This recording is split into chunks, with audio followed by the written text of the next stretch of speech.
Welcome inside the WB Mason Coaches Report. Ryan Mayer here with the head coach of the Hofstra Pride baseball team, John Russo. And Coach, this weekend you went down to Tallahassee, take on Florida State, number 9 in the country. You come away 0-3 out of the weekend. Just first, what are your overall thoughts on the weekend before we go game by game a little bit? The very first thing I want to address is we're not in the mood of moral victories, and we did play really tough, and I saw a lot of good things. And the thing I was probably most proud of is we were competitive in all 3 games in a real hostile atmosphere. I think they averaged over 4,500 on the weekend, and first night out it was a lot of energy, and I didn't think we played our style of baseball that night. And we met that evening, and on Saturday the guys were able to take the game plan that we talked about the night before and implement it. And then you saw a 10-8 ball game, and on Sunday at one point it was 10-6, and a hit away from being 10-8. And I thought overall, a positive weekend, but a negative for not winning a game. Now, let's take a look at Friday first. Of course, a 9-2 victory for Florida State, but really that score a little bit skewed by the fact that they had a grand slam late in the contest. You were pretty in it for most of the game. What did you see out there from your team on that opening night? Obviously, you said they weren't playing the style of baseball that you wanted to see, but what did you see, especially from the pitching staff, being able to keep you in the game? Well, the thing, we got a great start from Jared Rogers. I know he gave up 3 home runs, but I feel like he only made 5 bad pitches, and anybody outside of the name Florida State probably doesn't take 3 of his pitches deep. And it just happened to be a short right field. It was 302 down the line and 343 in the gap, and that's what their team is set up for. So you have to give them some credit to building their team around their ball field. And Jared gave us an outstanding start, 5 innings and 4 runs, and we were real happy, and that was a good start on the offensive side of things. It started probably poorly in BP. We could tell we just weren't taking the same types of swings, and the guys were real anxious. And I feel like if we would have stayed a little bit more patient early, we would have had a chance to succeed a lot more Friday night. But then, like I said, we met about it, and they turned things around.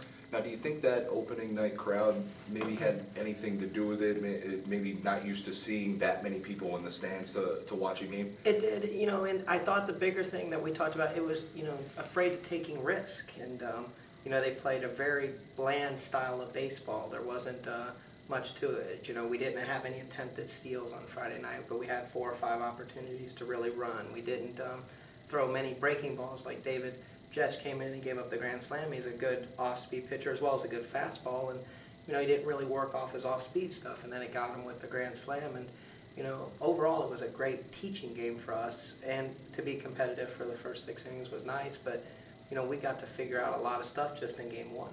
And now we moved to game 2 on Saturday, a very close contest, 10-8, a comeback rally falls just short in the 9th inning. What did you see from your offense in that game that was different from the first game of the series? Well, it started right away in the first inning. We had first and second, no outs, and Matt Ford struck out. And then the very next pitch, Dalton Rouleau and Danny Poma double stole. And it gave us second and third, and we were able to get a single with Squiggle, scored 2 runs. And I thought that, double steal really set the tone for the game, and we ended up getting 4 more steals. And we played our style of baseball. And we would have had probably 2 more stolen bases, except for the guys got hits behind them. So, we were really happy with the way offense attacked. And the pitching staff, did a nice job. I brought a couple of guys back on a day's rest. And John Tiedemann, he had a good start. He was just really, had a tough strike zone he was working with. And you got to tip your cap to Florida State. They had 3 straight at-bats of 10 pitches or more. So even though he was 71 pitches in 3 innings, which he's able to go a little bit more, I thought they were really strenuous at-bats. And, looking at the bigger picture, I thought there's no reason to get John hurt down here in his first outing of the year. Let's get him out while he's feeling good. He's not hurt, and hold on. And that hurt us a little bit in our bullpen depth because we weren't planning on having to use the bullpen for 6 innings that game instead of, getting a little bit longer start from John. And in that matchup, you also saw Dave Jess, who we were talking about just a couple minutes ago, come in and pitch 2 1/3 innings, very solid baseball, rebounding from the night prior. It was an amazing start. I mean, to come back on and throw really well like he did, not only to be a freshman and do that, but he was almost the point of emphasis in our meeting on Sunday night after the series was up, because he was able to take what we talked about in the room and implement it in a game plan after having a bad, first career outing. And, I mean, his 2 to a third innings could have been the most dominating on the whole weekend by any given pitcher. Now, we move forward to Sunday. As you said, close, 10-6, maybe a hit, 2 away from being a 10-8, 10-10 ball game. Florida State gets out of it, ends up with a 13-6 victory. What do you think was the cause of just not being able to get that one hit that you needed to close the ball game even tighter?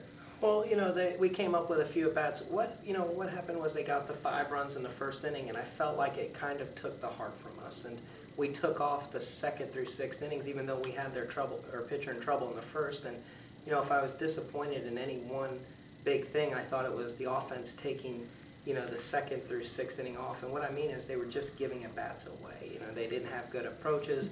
They didn't stay to what they had done all day Friday and Saturday. And I feel like if they would have done it the 2nd through 6th, when we did mount a comeback in the 7th and 8th, we'd have been a lot closer and gotten the runs earlier than what we needed later. Now, what did you see from your starter in this ball game? That was he shaky at all coming out? Just a bad warm-up session before the game? What was a little bit different here in this? The only thing I can tell you is in the preseason we had 3 weeks worth of charts, and John Schilt led us in strike throwing. He threw strikes at a 70% clip, and for some reason down in Tallahassee, Florida, he wasn't, I guess, getting the same strike zone or same strikes that we have up here in Long Island, New York. So he had 5 walks, and it was a tough start, but he'd thrown his highest velocity. He was 86, 88 in the first inning, and I thought he kept really good composure. And John Schilt is definitely somebody we're going to have to lean on big for this pitching staff to be big this week, and we're going to probably turn around and start him right here on Friday, coming up with Virginia Wesleyan. Now, coming out of the weekend, before we move forward to this upcoming week, who do you think was the player that kind of stood out to you the most this weekend, both on the offensive and on the pitching staff? On the pitching staff, we had a lot of good hidden performances. I thought, like Cody Norman came in the first inning, not expected to, gets an out after pitching the day before, and then another solid inning right after it, and the day before he had a shutout appearance. And Joe Bird came in on Friday and Saturday night and had shutout appearances, and Jared Rogers had a great start. And even though John Tiedemann's start didn't last that long, he was 90-93, which is as good as what we have. Brian Verbitsky had a great Friday night. He was sitting somewhere between 89 and 92, and I felt like we had some of the harder pitchers on the whole weekend. And on the offensive side of things, I think T.J. Thomas was a big surprise. He really swung the bat with a lot of confidence. Jared Hammer was real solid. Kenny Jackson had a really good weekend.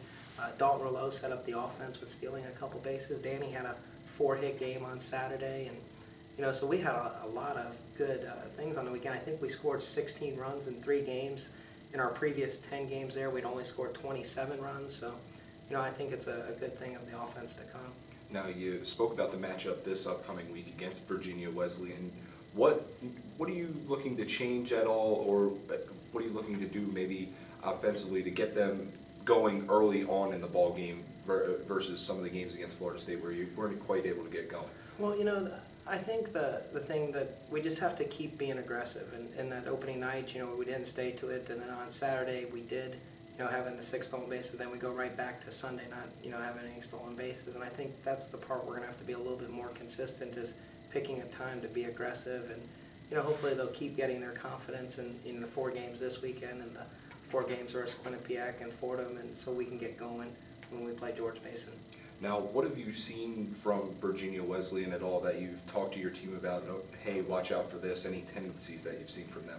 They've only had one game. They gotten snowed out this past weekend, and they have a game coming up on Tuesday. So, the one good thing is we'll be very early on their opponents, and they have games the next day just like we do against Notre Dame. And I have to feel I'm real thankful Virginia Wesleyan was able to play us on short notice. It was a game that I wanted to try to schedule as many games as possible before we opened up conference to try to make us ready. And the 4 games on the weekend works really well for us, so we get able to see more pitching and get to evaluate some guys and see who will be able to pitch that opening weekend against George Mason. Now, you speak about 4 games over the course of the weekend. How do you prepare your guys for a weekend like that where you're going out day after day after day, and one game you're going to have 2 days on the weekend? Right. The big thing it's going to affect for sure is the infield. We don't have much infield depth. You're talking about a lot of throws, and we already started to talk about it this weekend. We limited their throws in between innings. They probably won't throw today or tomorrow at practice, and it's something we're going to have to be real structured and pay attention to how much they're doing. On the pitching staff side of it, the one thing we're going to need over these course of 4 games is we're going to need longer starts from our starter. On the weekend down here, we got 8 2/3 innings. And we're always looking for them for at least 15 innings in a 3-game series. So in a 4-game series, we're looking for them to take up 20 of the innings. And they just have to do a little bit better job of doing their job. All right, well, head coach John Russo of the Hofstra Pride baseball team, thanks for joining me inside the WB Mason Coaches Report, and good luck this weekend. Thank you very much. See you next week.